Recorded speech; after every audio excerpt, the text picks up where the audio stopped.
आज आपण पालकची सुकी भाजी करणार आहोत। इथे मी एक पालक बारीक चिरून घेतला आहे। तसेच इथे 2 कांदे मी बारीक कापून घेतलेले आहेत। आता आपण तेल गरम करून घेतलंय, त्यामध्ये आपण कांदा टाकणार आहोत। कांदा चांगला लालसर होईपर्यंत करून घ्यायचा आहे। आता मी इथे थोडीशी राई, 1 चमचा जिरं आणि जरासं हिंग टाकणार आहे।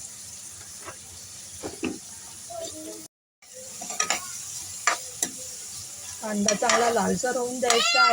मध्ये आपण आता थोडीशी हळद, 1 चमचा मसाला, 1.5 चमचा मसाला,